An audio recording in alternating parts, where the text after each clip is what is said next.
저는 오늘 말씀을 가지고 낭비와 절약에 대해서 얘기를 하려고 합니다. 절약이라고 하는 것은 성경적 미덕이라고 할 수 있습니다. 왜냐하면 성경에 보면 절약의 중요성을 여러 군데에서 가르쳐 주기 때문이죠.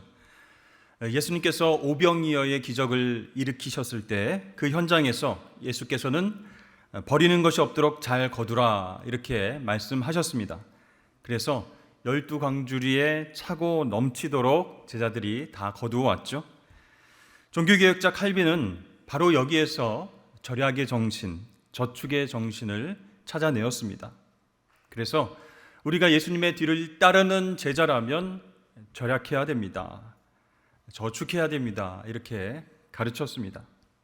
또 우리가 잘 아는 성령의 9가지 열매 중에 절제가 있습니다. 그러니까 우리 가운데 성령께서 역사하시면 불필요한 낭비를 하지 않고 절제하게 된다라는 것이죠. 그래서 우리는 성경적 가르침에 의해서 낭비라고 하는 것보다 절약이라고 하는 것이 미덕이다라는 것을 배워왔습니다. 그런데 저는 어떤 낭비가 미덕일 수 있다라고 하는 예외적인 것에 대해서 말씀을 드리고자 합니다. 1년 내내 늘 검소하고 또 근검절약하며 살아온 부부가 있었습니다. 어느 날 자기 아내를 바라보니까 너무 고생하면서 살아왔던 세월이 안쓰럽게 보였습니다. 그래서 아내를 위해서 무엇인가를 해야 되겠다 생각하고 이 아내를 모시고 아주 근사한 레스토랑을 예약을 했습니다. 그리고 거기 가서 비싸고 또 맛있는 저녁을 함께 했습니다. 여러분, 그것이 낭비라고 생각하십니까? 남편분들은 시큰둥한데 아내분들은 낭비가 절대 아니다. 잘했다 이렇게 눈으로 말하고 계십니다. 네, 오늘 성경은요, 낭비에 대한 새로운 시각을 우리에게 보여주는 사건이 나오는데, 먼저 여러분 오늘 말씀을 보면 이 사건이 언제 일어났습니까? 마가복음 14장 1절 말씀을 보시면 이틀이 지나면 유월절과 무교절이라 대제사장들과 서기관들이 예수를 흉계로 잡아 죽일 방도를 구하며 이르되 밀란이 날까 하노니 명절에는 하지 말자 하더라. 네. 명절이 가까운 시각, 유월절과 무교절이 다가오는 타이밍에 그 사회의 가장 대표적인 종교인들과 정치 지도자들이 모여서 뭘 했습니까? 나사렛 예수를 잡아 죽일 음모를 꾸미고 있었다. 그런데 문제가 있었어요. 6월절이면 이스라엘 전역과 또 해외에서 수많은 유대인들이 몰려옵니다. 이 절기를 지키기 위해서요. 그런데 그 타이밍에 이 서민들의 소망이고 능력이신 예수님을 체포하면 어떻게 될 것인가? 밀란이 나게 될 것이다. 그것이 두려워서 그들은 행동에 옮기지 못하고 있었습니다. 자, 그러면 오늘 사건이 일어난 장소는 어디였다라고 기록하고 있습니까? 우리 3절 말씀을 다 같이 읽어보겠습니다. 예수께서 베다니 나병 환자 시몬의 집에서 식사하실 때에 한 여자가 매우 값진 향유 곧 순전한 나드 한 옥합을 가지고 와서 그 옥합을 깨뜨려 예수의 머리에 부으니, 자, 이 사건이 일어난 장소가 어디라고요? 시몬의 집, 이렇게 나와 있습니다. 이 시몬이 누구일까요? 여기에 대해서는 여러 학자들이 추측을 여러 가지로 하고 있습니다. 나병 환자였다가 예수님을 만나고 치료를 경험한 사람일 것이다. 이렇게 보고 있는 것이죠. 그러니까 죽음과 같은 병에서 자기를 살려주신 분, 그 예수님을 만나고 회복을 경험했기 때문에 그 은혜와 사랑이 얼마나 고맙고 감사하겠습니까? 그래서 이 시몬은요, 그 은혜에 감사하는 잔치를 배설했을 것입니다. 그래서 치료받아서 깨끗해진 몸과 마음으로 주님을 모시고 정성스럽게 그렇게 대접을 했습니다. 그런데 아직도 그에게 별명이 남아 있습니다. 그 시몬의 별명은 나병 환자 시몬이었습니다. 예전에 어떤 사람이었는지를 아는 많은 사람들이 아니 어떻게 이렇게 온전해질 수 있지? 어떻게 회복될 수 있지? 신기하다, 놀랍다 하면서 그 시몬을 그냥 시몬이라고 부르지 않고 나병 환자 시몬 이렇게 별명을 붙여서 불렀습니다. 그런데요, 같은 내용이 기록되어 있는 요한복음 12장 말씀을 보면 그 기쁜 잔치 자리에 마리아도 등장하고 마르다도 등장합니다. 그리고 그녀들의 오라비인 나사로도 등장합니다. 자, 이 남매들과 시몬의 관계가 과연 무엇일까요? 어떤 관계에 있었을까요? 하나는 확실합니다. 같은 베다니 마을에서 살고 있었다. 그런데 어떤 학자들은요, 이 본문에 나타난 나병 환자 시몬은 마리아, 마르다, 나사로의 아버지였을 것이다 이렇게 추측을 하기도 합니다. 왜냐하면 이 마리아, 마르다, 나사로가 예수님과 굉장히 가까웠습니다. 그분의 말씀을 듣고 그분의 놀라운 치료도 경험했던 그런 사람들이었기 때문에 나병 환자였던 아버지를 예수님께로 초대해서 그래서 놀라운 회복을 경험하지 않았겠는가 이렇게 추측을 하고 있습니다. 어쨌든 이렇게 기쁜 잔치가 한창 벌어지고 있을 때 갑자기 한 여자가 예수님 앞으로 다가왔습니다. 요한복음 12장에 보면 그 여자의 이름이 마리아라고 나옵니다. 그러니까 이 마리아가요, 옥합을 가지고 와서 옥합 안에 들어있는 향유를 붓는 것이 아니고 옥합을 깨뜨려 버렸어요. 그리고 그 향유 전체를 예수님 머리에 부었습니다. 향유가 어떻게 될까요? 마침내 예수님의 발등까지 흘러내리게 되었습니다.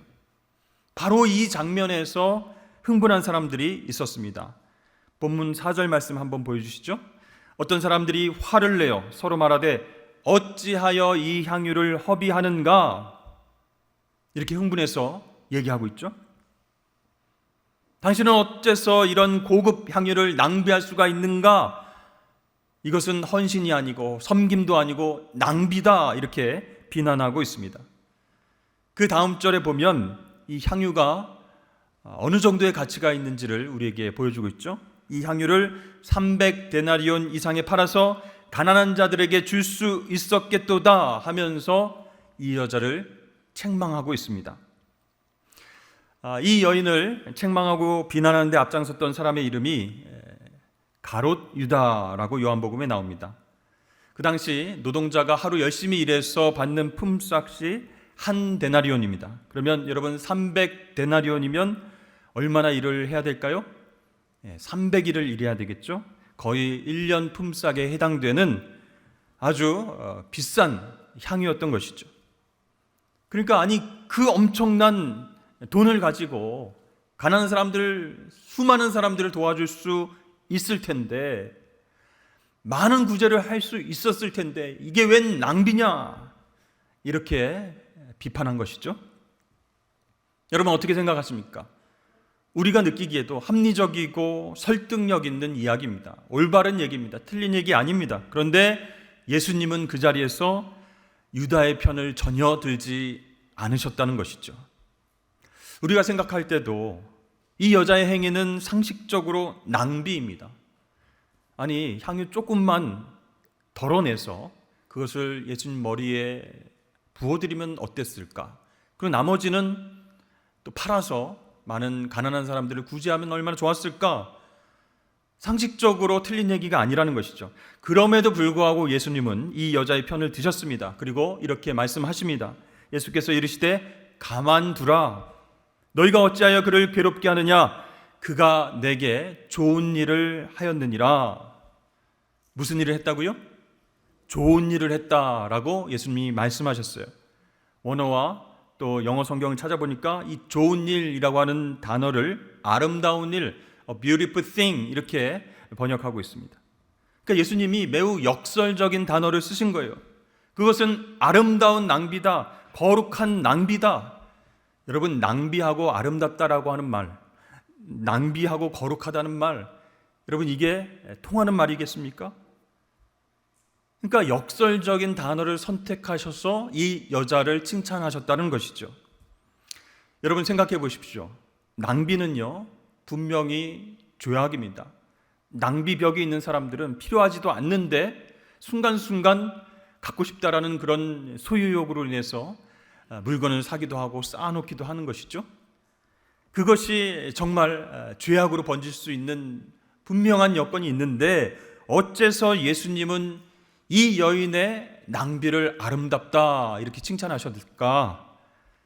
그 이유가 있습니다. 그 이유의 첫 번째, 그것에는 아름다운 동기가 있었기 때문이다라는 것이죠. 사랑이라고 하는 아름다운 동기가 그 여인에게 있었습니다.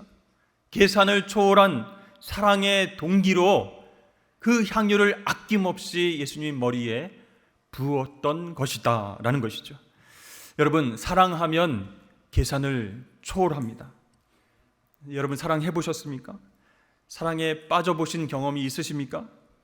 아주 옛날에 기억이 가물가물하지만 아무튼 있으셨죠? 근데 여러분, 사랑하면요, 그 사랑하는 사람과 보내는 시간, 그 시간을 낭비로 여기는 연인들이 있을까요? 아무도 없습니다. 벌써 이렇게 시간이 지났네. 하룻밤을 지새워서 이야기하고 이야기해도 모자라는 시간이에요.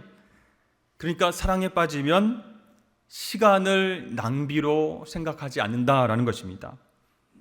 또 하나, 사랑하는 사람을 위해서 쓰는 그 어떤 물질과 어떤 돈도 아깝다고 생각하지 않게 되어 있습니다. 자, 여기서 가룟 유다의 비판은 상식적으로 생각할 때 올바른 이야기입니다. 이 옥합 속에 들어있는 향유, 인도산 향유 나드, 구하기도 어렵고 굉장히 비싼 고급 향유였습니다. 300데나리온 이상을 받을 수 있었습니다. 그러나 예수님을 사랑하기 때문에 그 모든 것을 초월하여서 아낌없이 예수님께 부어드렸다는 것이죠. 재미있는 사실 하나는 이것을 비판하고 있었던 유다를 보고 예수님께서 하신 말씀이 있습니다. 이렇게 말씀하셨어요. 이렇게 말함은 가난한 자들을 생각함이 아니요 그는 도둑이라. 돈꾀를 맞고 거기 넣는 것을 훔쳐감이로라. 이렇게 가룟 유다를 향해서 말씀하셨어요. 그는 도둑이라. 여러분, 굉장히 충격적이지 않습니까?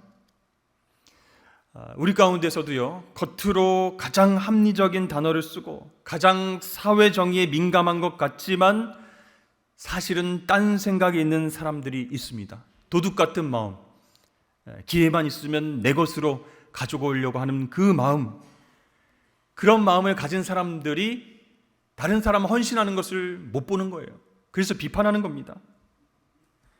여러분, 흔히 남들의 헌신과 섬김을 비판하는 사람들 가운데 자기에게도 그 헌신이 요구될까 봐 두려운 거예요. 자기에게 숨겨진 그 이기적인 동기 때문에 다른 사람의 헌신과 섬김을 비판하는 사람도 있다라는 것입니다.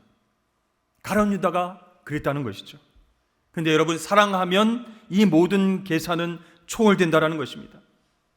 바울 사도는 사랑을 이야기하면서 어떻게 우리에게 말했습니까? 내가 천사의 말을 할지라도, 그럴듯한 아름다운 말을 할지라도, 상식으로 포장된 말을 할지라도, 모든 사람들에게 감동적인 연설을 하고 설득력 있는 소리를 할지라도 사랑이 없으면 아무것도 아니다 라고 말했습니다. nothing이라는 거예요. 사랑이 없으면 화려한 말, 천사의 말 다 소용없는 것이다. 그러나 정말로 그 사람을 사랑한다면 그 모든 헌신과 섬김은 아름다운 것이 될 줄로 믿습니다. 예수님이 그것을 보신 거예요. 이 여인 마음속에 그 밑바닥에 숨겨진 동기, 아름다운 동기, 사랑의 동기를 보시고 이렇게 말씀하셨습니다. 그가 내게 좋은 일을 했다. 아름다운 일을 했다. 뭐라고 하지 말아라. 그렇습니다. 예수님께서는 아름다운 동기에서 나온 그 낭비를 무가치한 것으로 일축하지 않으셨어요. 그리고 칭찬하셨습니다. 정말 아름다운 일을 했다. 정말 놀라운 헌신을 했다. 이렇게 칭찬을 하신 것입니다. 두 번째, 예수님께서 이 여인의 헌신을 아름답다라고 평가하신 또 하나의 이유가 있습니다. 그것은 아름다운 기회를 포착했기 때문이다라는 것이에요. 자, 기회를 붙잡을 줄 알았던 여인, 어떤 기회였을까요? 그것은 내가 사랑하는 예수님 앞에 내 헌신과 섬김을 표현할 수 있는 마지막 기회다, 이렇게 확신했던 것이죠. 우리 본문의 8절 말씀을 다 같이 읽어보겠습니다. 시작. 그는 힘을 다하여 내 몸에 향유를 부어 내 장례를 미리 준비하였느니라. 자, 이 여인이요, 향유를 부은 것은 예수님 죽을 것을 미리 알고 장례를 준비한 것이다, 이렇게 말씀하셨죠. 여러분, 이 마리아가, 이 여인이 그것을 어떻게 알았을까요? 추측컨대 이 여인의 직관이었을지도 모른다라는 것이죠. 하나님께서는 우리 여성들에게 그 마음속에 아주 깊은 어떤 직관의 은사를 주셨습니다. 그러니까 남편 여러분, 아내들을 속일 생각을 아예 지금부터 하지 마시길 바랍니다. 밖에서 뭘 하고 들어왔는지 아주 정확하게 아십니다. 직관이에요. 비상금은 어디에 숨겼는지 기가 막히게 아시는 무서운 직관을 가진 분들이 바로 여성분들이다라는 것이죠.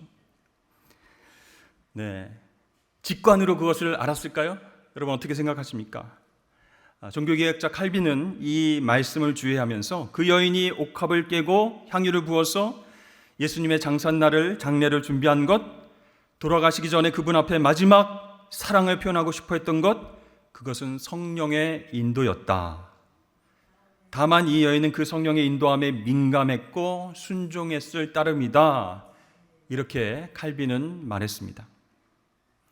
그러니까 성령 하나님께서 이 마리아의 마음 가운데 정말 예수님께서 죽으심을 이야기하셨는데 바로 그때가 다가오지 않았을까? 이 기회를 놓치면 내가 정말 사랑의 마음으로 헌신할 수 있는 그런 기회가 다시 오지 못할 것이다, 이렇게 생각을 했던 것이죠. 여러분, 이 마리아가 성령 충만해서 그러한 것들을 깨달을 수 있었던 이유, 마리아와 마르다를 대조적으로 살펴보면 우리가 알 수 있습니다. 이 마리아와 마르다가 자매였지만 같은 현장에 있었을 때를 보면요, 굉장히 다릅니다. 마르다는 뭐예요? 항상 서 있습니다. 항상 분주합니다. 식당에서 뭘 만드느라, 뭘 대접하느라 왔다 갔다 하죠. 그런데 마리아는 어떻게 하고 있습니까? 항상 예수님 곁에 앉아 있습니다. 예수님 말씀을 듣고 싶어서, 그 사랑하는 마음으로 주님의 말씀에 은혜 받고 싶어서 항상 주님 곁에 앉아 있어요. 자, 예수님께서는 제자들에게 자신이 십자가에서 죽으시고 사흘 만에 부활하실 것을 말씀해 주셨습니다. 몇 번씩 예고를 하셨죠. 그런데 제자들은 한 귀로 듣고 한 귀로 흘렸습니다. 그들의 관심은 다른 곳에 있었기 때문이죠. 그러나 마리아는 어떻게 했어요? 그 예수님 곁에 앉아서 그 말씀을 듣고 마음 가운데 담아 두었습니다. 예수님께서 죽으신다니 이게 무슨 얘기인가?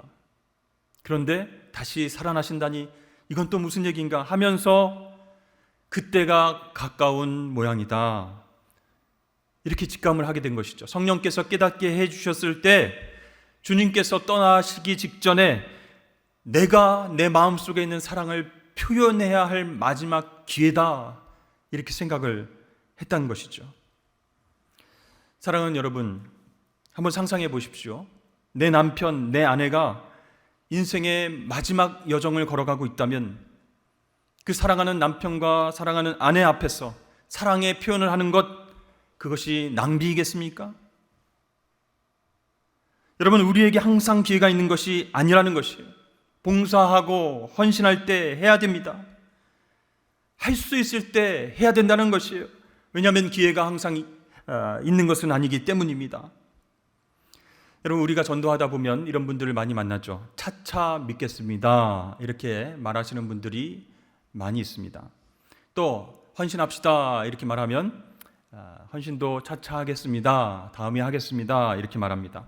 봉사하십시다 그러면 좀 형편이 나아지면 차차 나중에 봉사하겠습니다, 이런 분들이 있습니다.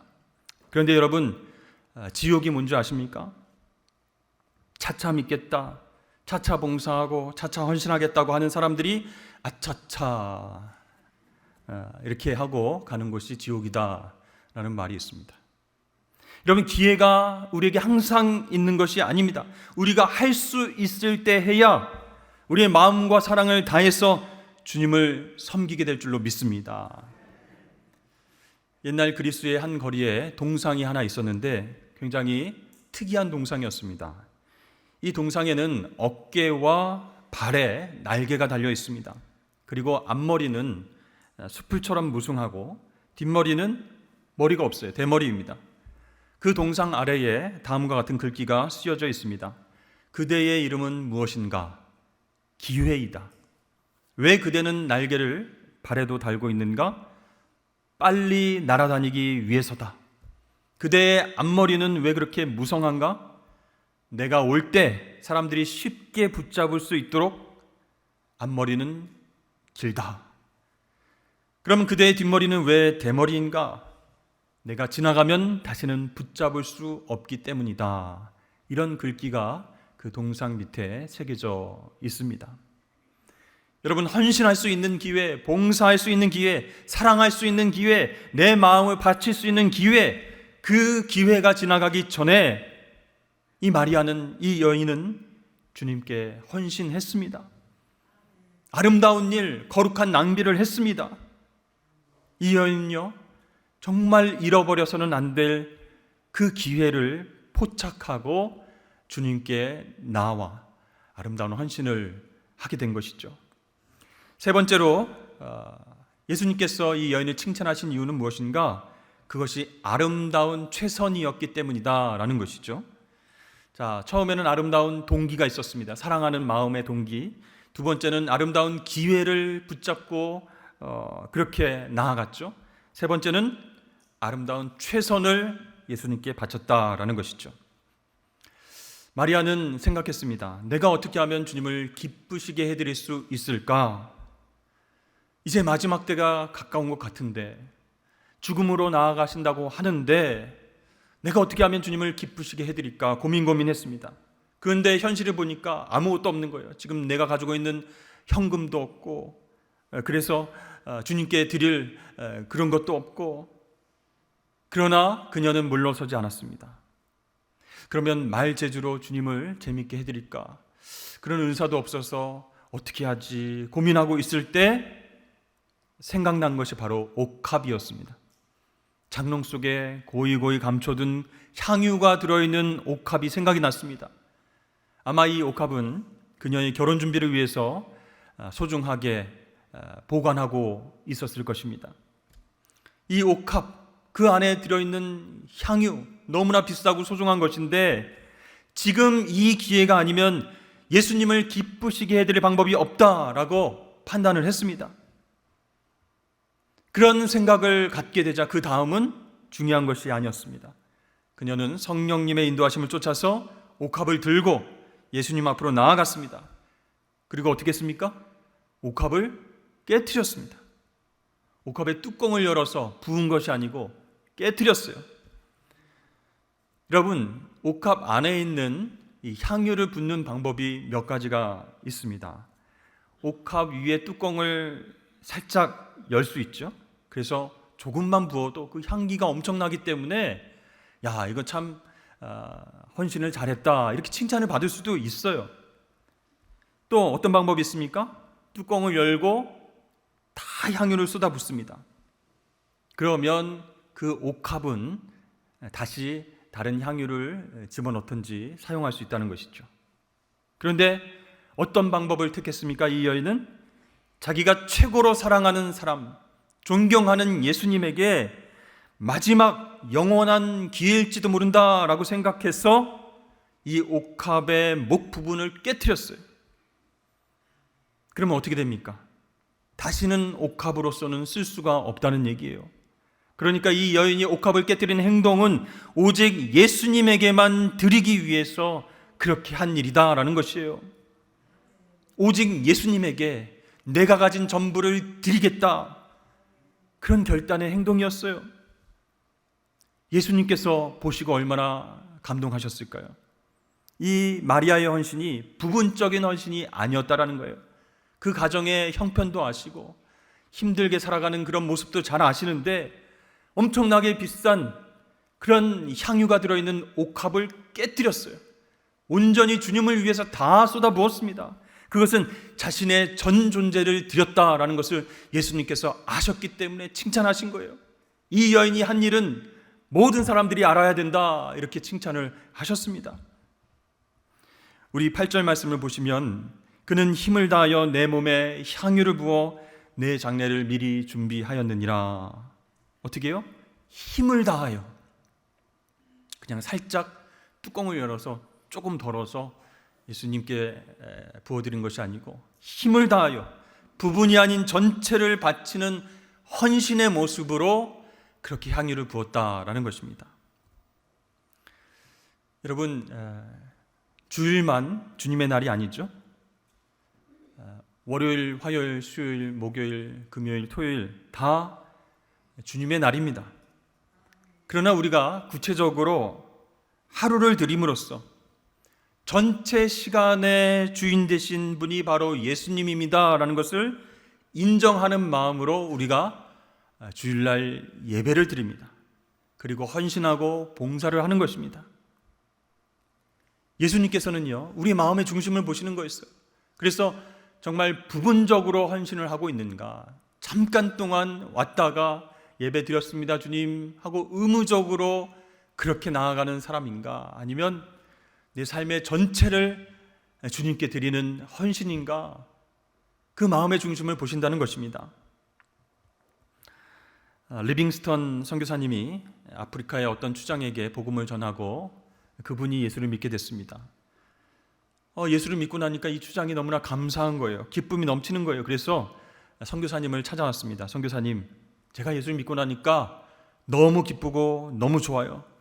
그래서 하나님께 감사하려고 밀가루를 가져왔습니다. 그 얘기를 듣던 리빙스턴이 장난을 치고 싶었습니다. 교육적이고 영적인 장난을 하고 싶은 생각이 들었어요. 그래서 웃으면서 하나님은 밀가루 정도 갖고 감사를 받으시는 분이 아닌데, 이렇게 얘기를 했어요. 그러니까 이 추장이 실망을 하면서 얼마 후에 다시 선교사님 찾아왔습니다. 문을 열어보니까 아주 멋진 백마 한 마리가 딱 서 있는 거예요. 선교사님, 제가 하나님 앞에 백마를 드리려고 왔습니다. 멋있죠? 그랬더니 리빙스턴이 말합니다. 하나님이 이 백마 정도로는 만족하지 않으실 텐데, 기뻐 받으시지 않으실 텐데.